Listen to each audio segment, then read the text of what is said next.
Merry Crisis, shitbirds! Welcome back to hell! Do you like the new layout? Yeah, I move house every time I film a new one of these episodes. It's getting really expensive. Please send help. Okay, so let's just get straight into this, because I filmed this episode before and then I looked at my camera and thought, holy shit, I cannot upload this. This book is falling apart, just like me. But props to the sellotape for somehow keeping this binding together for a whole decade. Like, that is miraculous. Maybe this book is a vampire. Sunday, 29th of December, 2014. Got home around about 12:30 AM after I told the girl to go to Tonya's. I had to speed to a nearby rubbish dump to get rid of everything I touched. Then I rushed back home, unaware of all atmosphere around me. I hate the dark. Now I'll have to get used to it now. No, that's what it says. It's not like a burglar, murderer, or kidnapper could stand a chance against me. When I arrived at home, I entered through the door in the garden leading to the kitchen that Grandad very rarely locks. I flushed the toilet, so if anyone asks why I just got in bed, I can say that I just went to the toilet, and that I only just woke up and couldn't get back to sleep. That's a bold strategy, Colin. Let's see if it pays off. I slept soundly, as though I hadn't slept for days. Then woke up at 6:30 AM. It was nice and peaceful today, so I imagined my dismay when Mom told me we were going back to our home tomorrow. No thanks, I'll stay here.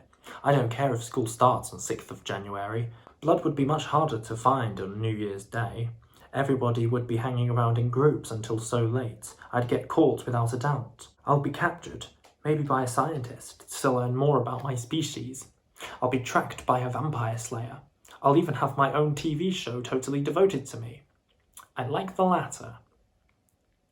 I phoned Tonya to tell her that a new vampire was joining our gang, and she officially banned me. She went on a massive rant telling me how unjust it was to transform someone without consulting her or another member of the vampire gang. I made an effort to explain that she was running from me, about to open the door, barge into her parents' room, and reveal the vampire species.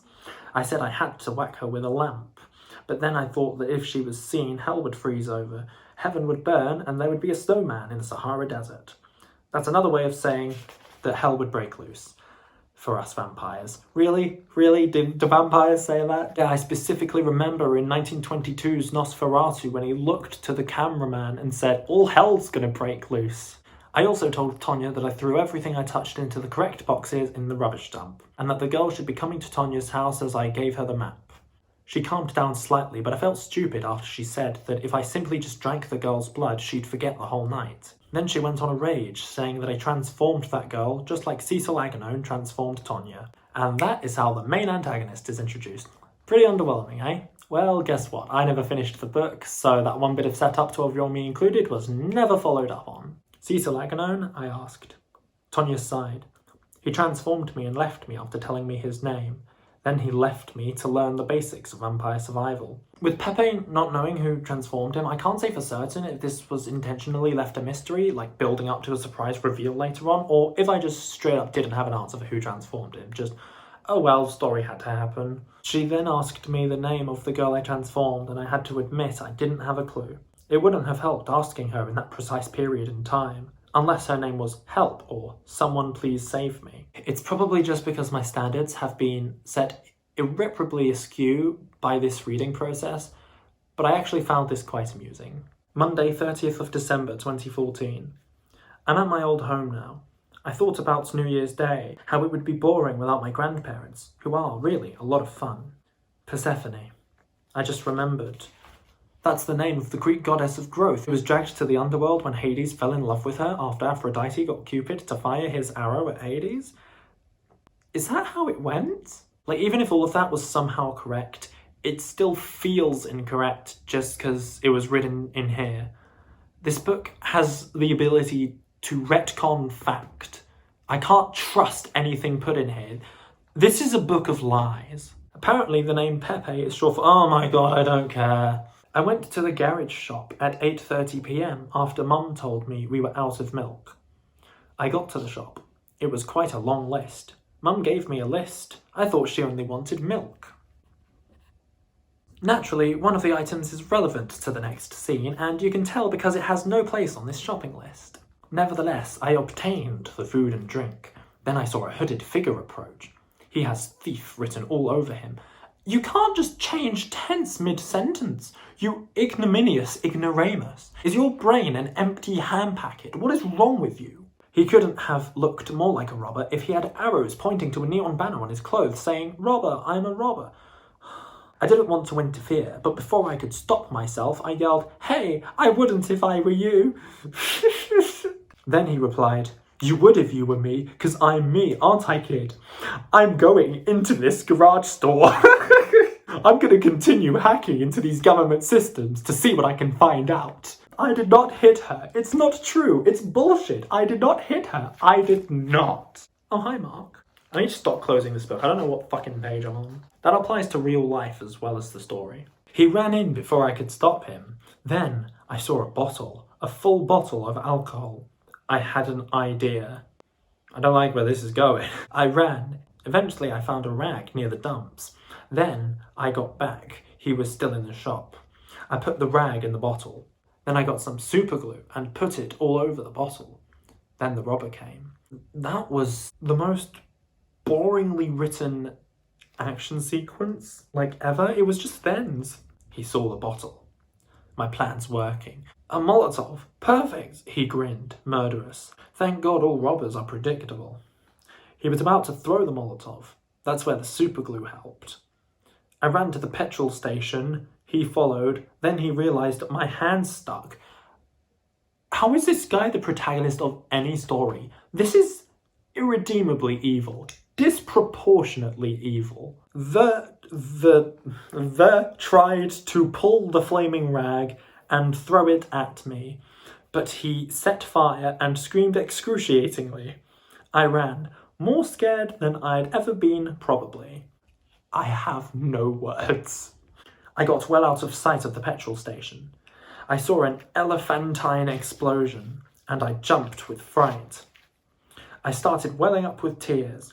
I darted home. Okay, so this is really inconsistent. How does he just randomly have the idea to blow up a dude and then feel bad about it afterwards? No. I darted home. My mum was disappointed. I didn't get to the superglue.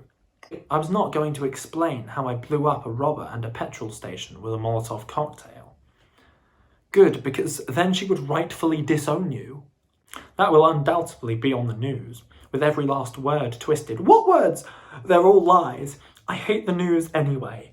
There's never any good news on. Either they're making stories to make money, civilization's messed up, or they make bad things happen, then film it. They get paid off of people's misery. News shouldn't exist. Collecting news like dogs collect bones. None of that qualifies as prose, and I refuse to believe any of what I just read was in fact English. And you can bet your mother's cow that this will not in any way affect the trajectory of the plot. Because it won't. Give me your money. Tuesday, 31st of December 2014 to Sunday, 5th of January 2015. Oh, that's kind of cool. At least he's actually skipping days now, so I don't have to do it for him. Happy New Year! All I did was play video games, go to the gym on Wednesday, and swimming on Friday. Oh, I forgot about that. I actually used to go to the gym on Wednesdays. It didn't pay off. At Tuesday, Tonya phoned me to say that the girl had arrived at her house, clutching a map and dribbling a drop of blood down her chin. I asked of the girl's name, then Tonya paused for a while. Wait a second, she commanded. Then I was left there, waiting with a mobile phone in my hand, looking like a puppet standing without any strings. Terrible, out-of-place simile, useless as dongles are to the armless, adds nothing to anything. Your world leaders have fallen. Society's structure has crumbled. Give me your money. After 15 seconds, I wondered why it took Tonya so long just to ask someone what their name is. She told me that the girl's name was Eliza. Tonya asked me why I transformed her. I told her that I thought somebody would tell the police, but the truth was that we know, skip. Monday, 6th of January 2015. Wow, we've made so much progress. I am so proud of us. I regret coming to school today. Looks like bullies have wasted no time hammering insults into my brain. I got the impression that they've been working hard on those insults since Christmas holiday began, so they can make my life/undeath a misery. I just stood there, forced to take abuse from petty school bullies. Then Tonya approached. The present is somewhere that nobody in my shoes would like to be. The single most awkward moment of my life, apart from the one time I was wearing school trousers in year 7 that were much too big for me. I fell down the stairs and my trousers fell down my legs. Great, thanks for sharing. Tonya gave the bullies a stern look. I wasn't the only one she was freaking out. I can safely say that. The bullies backed away, wide-eyed, with the feeling of fear mixed with confusion. Then Tonya's voice rang out. Works every time. Try that next time they pick on you. No offence, I said meekly, thinking I'd never look at Tonya the same way ever again. But I don't want to look like a freak. She replied instantly without even showing the first sign of being offended. That's the point, she stated casually, not even batting an eye. I pretended I'd taken her advice on board. I won't do it, though. I know full well that will get me into even more trouble. And that's more than I can handle. My life's so dark, guys. It's so edgy. There was a new seating plan in French today, but now I have to sit next to Persephone, which was really awkward. I couldn't concentrate fully, and kept trying to make a conversation. Then I tried a chat-up line that I once saw Roy use. Oh God, give me strength. Have you got any plasters? I broke my knee, falling for you. She scooched further away from me. Humiliating. Good. Serves you right, you misassembled IKEA kit. Note to self. Don't say another word to Persephone. So, what about this weather today? I choked after I spoke. Note to the people of Earth. Love is nothing more than a tripping hazard. Hope you don't fall in love near a cliff. P.S. That wasn't meant to be funny. I feel stupid now and I don't know why. You really should. You really should. You really should. As a random question, I asked Persephone if she liked dogs. Of all the questions to ask. I love dogs, she squealed, no longer in her timid voice. She sounded as energetic as an ADHD kid on a plane with drugs. Okay. I have a pug, a Labrador, a Westie. Wait, I interjected. I have a Westie too. Cookie. Mine's called Choc Chip, Persephone replied. Choc Chip? Cookie? What are the odds? That is ridiculous and weird and amazing and I don't even. I sat next to Persephone at lunch, by choice. I rummaged through my lunchbox. Mum had just given me the same old rubbish. As I hoped would happen, she asked for a chocolate bar. I gave it to Persephone before she could even finish the sentence. She thanked me. Then we chatted for ages. Every single thing about this is unrealistic, from the mere premise that the two are sitting together. What's your favourite animal? I asked. Bunny rabbit, she answered, as quick as a sniper bullet flying through the air. My favourite is either a meerkat, lemur, stoat, platypus, or dog. I can never really make a decision. I think you should just never really open your mouth. Just ever. The food here is completely inadequate, she said in her soft voice. Okay, I spoke to people. I interacted with humans in my day-to-day life, so how the hell does no one in this book sound even remotely human? The pasta's okay, I argued. It took us an age and a half to come to a unanimous decision. Packed lunches, while more expensive and hard work, tastes considerably better than school dinners. I won't say it wasn't English, but I will say it wasn't good English. I feel like if you read the sentence backwards, it would make more sense. We have also agreed that we are friends. At home, I celebrated with music. This is definitively a worse love story than Twilight. This is considerably worse than Twilight in every conceivable way. After approximately 5 minutes, Tonya told me that I needed to do something for her. Damn, me and Persephone were almost holding hands.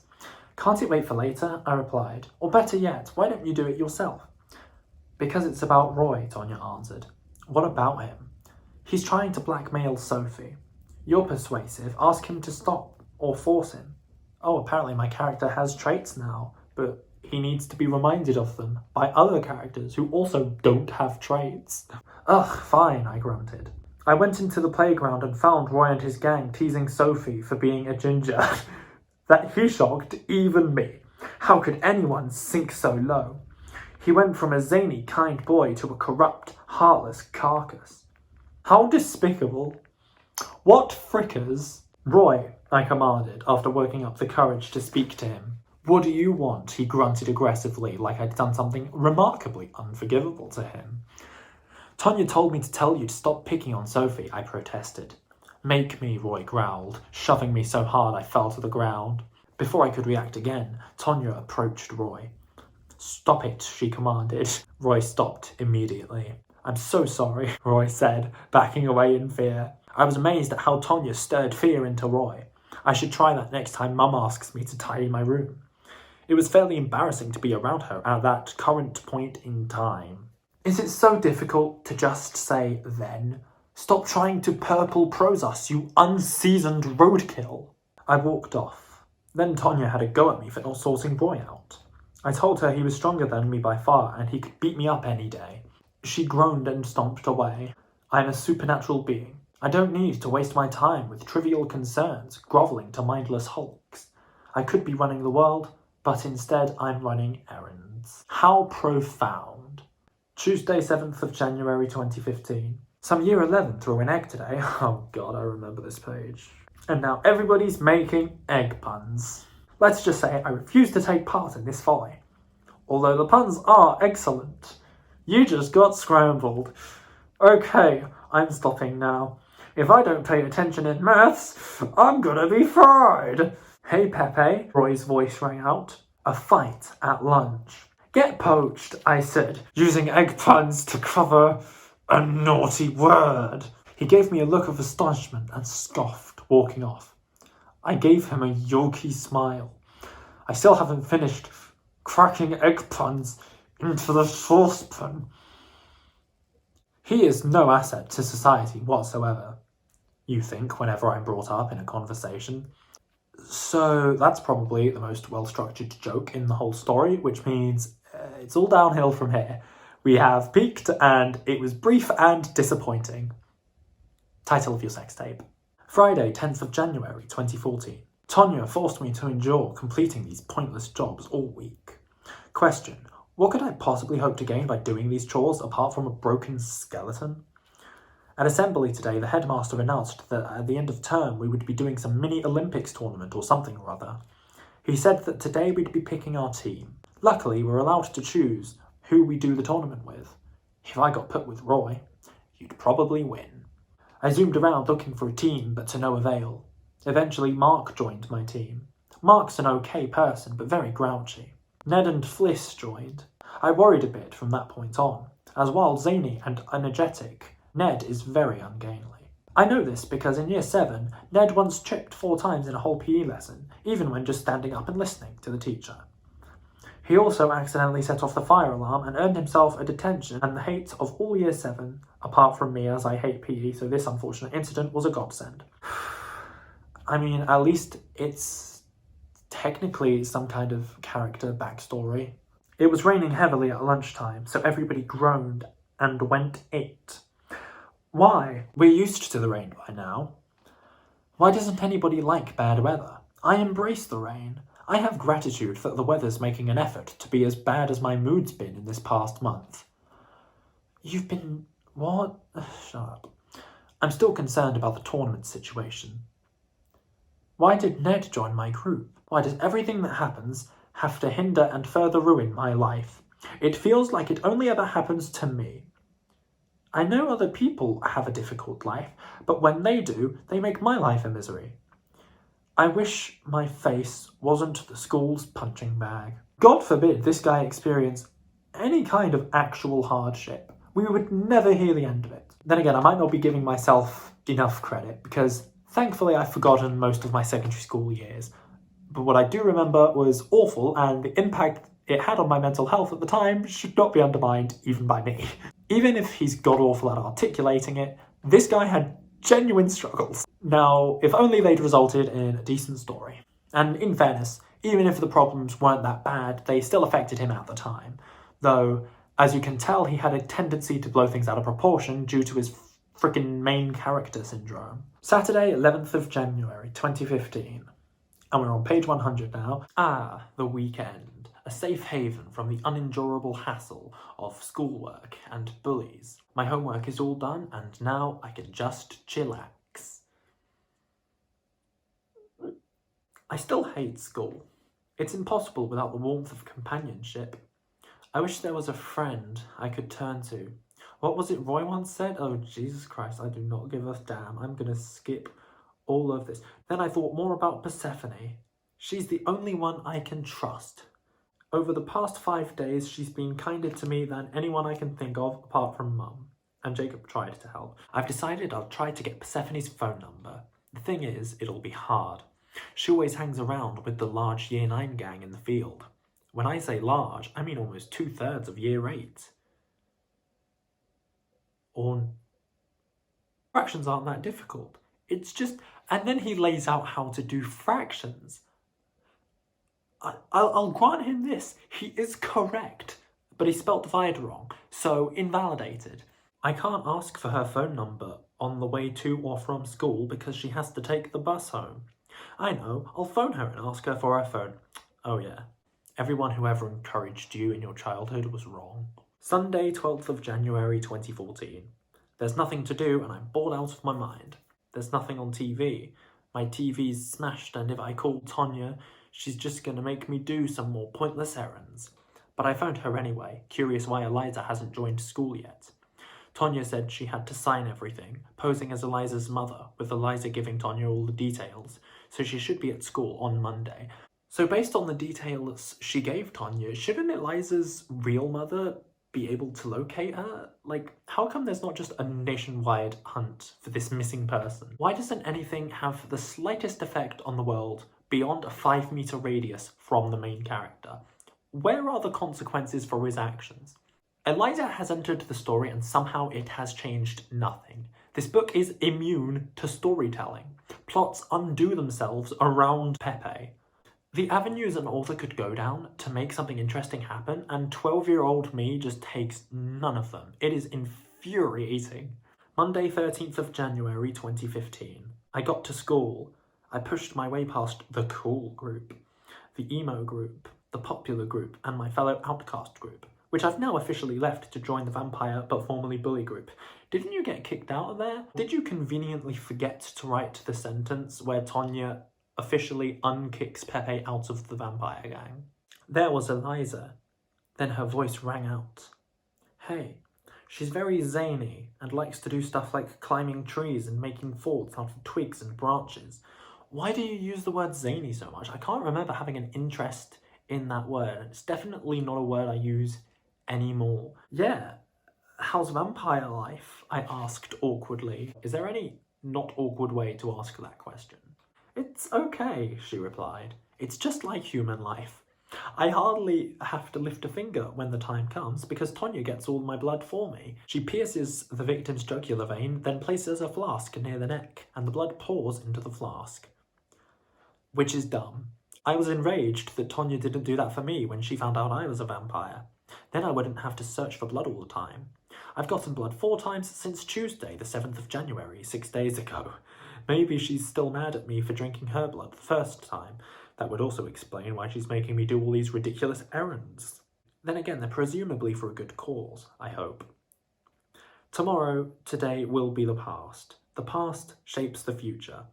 Tonya told me that. No, she didn't. This AI-generated drivel was actually parroted off of my head teacher at the time. I remember sitting in assembly hearing that and thinking, holy shit, that is so smart, I have to put that in my book. As you can tell for yourself, it does not sound smart. It sounds cringy. I don't believe it. How does telling off a school bully aid vampire society? I overheard Persephone speaking to Orchid from the emo gang about this new vampire romance movie. I could read from the excitement in her words when she spoke of the main vampire. Maybe she'll like me more if she knew I was a vampire. Actually, no. What if she calls the police, her parents? I'll be decapitated. I'll be staked. She'll carry my head in her school bag. That's just asinine. Could I be any more of a blatherskite? And then there is a very terrible drawing of Persephone holding a decapitated Pepe and like... What are proportions? She doesn't have a neck. And in or out of a vampire novel, that is very problematic. I think I'm gonna end it there, because that feels like a little bit of a cliffhanger to put it on. And it leaves a lot of drama for the next episode. The relationship is developing. It will get worse. In fact, things are going to get a lot worse. So stay tuned for that. So thank you for watching this video. If you liked it, like it, and if you subscribed, then you're awesome. So I say bye. This box of chocolates that I got for Christmas and finished way too quickly says bye. The Christmas tree behind me says bye. And I will see your bitch ass in the next video. Bye bye.